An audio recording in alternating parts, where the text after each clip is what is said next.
There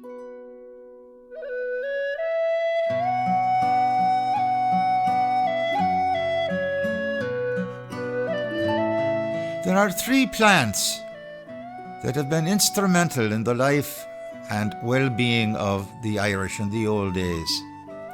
Of course, the potato was one, and barley for making whiskey was another. And sad it is in these modern times to admit it, but tobacco is a very necessary item. For poverty-stricken people in them days, they needed a bit of something to soothe their souls and relax. Tobacco is a good relaxer, as you will find if you talk with the few people nowadays who still smoke. But in them days, just about everyone smoked. I remember my dad telling me about his great-granny. She was 110 and still smoking. Begad, the doctor said that would kill her. It did, finally. But she lived through 5 doctors before the one of them was right about it. Now, tobacco in those days, most men smoked a pipe, none of them cigarette things there.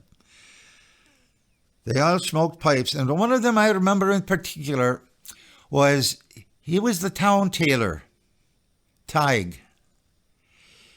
You'd see him there in his shop window, cross-legged, stitching away at his clothing with a pipe sticking out of his mouth and billows of smoke coming in. Sure, if you took him a pair of trousers to be mended, you'd come in later and you'd get them back with the hole mended and 2 more holes in it because they were burned there while he was smoking, doing the mending. Well, now, times were hard in those days and tobacco was very dear, but it was one of the few sources of comfort. And Timmy was that much of a smoker. He was always looking for a bit of relaxation. Even though his son eventually married and brought in another mouth to feed, he still would buy his tobacco when he could. And that little fella, the grandson, they got on grandly together when they were right age. The boy was named after the grandfather. That was our custom in those days. So Tig, his little grandson, was named Tig as well. Timmy, he would be called.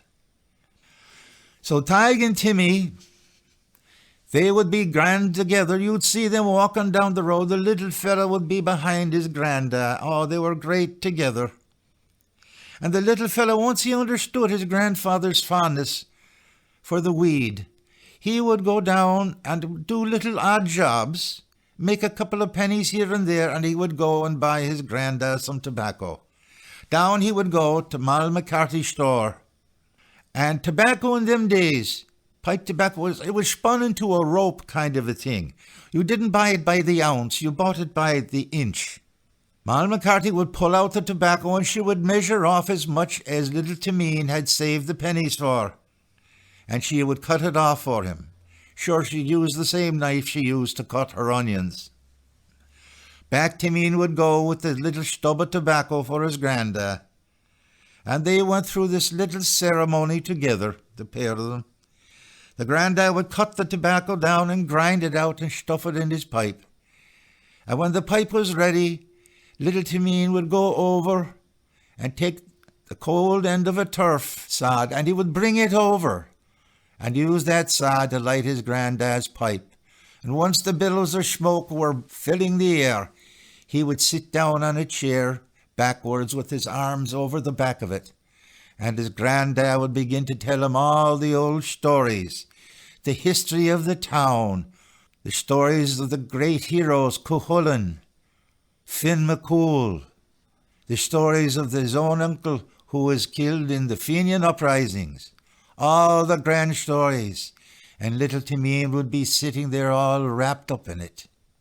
But finally, it comes our own time. Poor Timmy, Tig, he passed on, and little Timeen didn't know what was going on with it. He was sent upstairs to the loft, while his mother and father sent out for the goods for the wake. Well, there it was. They were all set up, and the neighbours began to gather. And little Timeen up in the loft looked down, and he was wondering what the crowds were gathered for. Down he crept, and he could hear all these people speaking well of his GrandDa.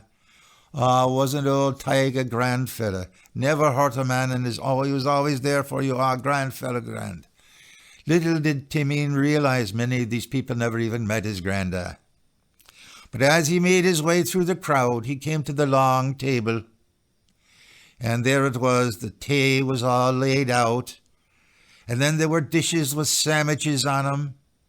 And beyond that was a big dish with snuff on it. And then a bowl of clay pipes. And beyond that was a huge bowl full of tobacco.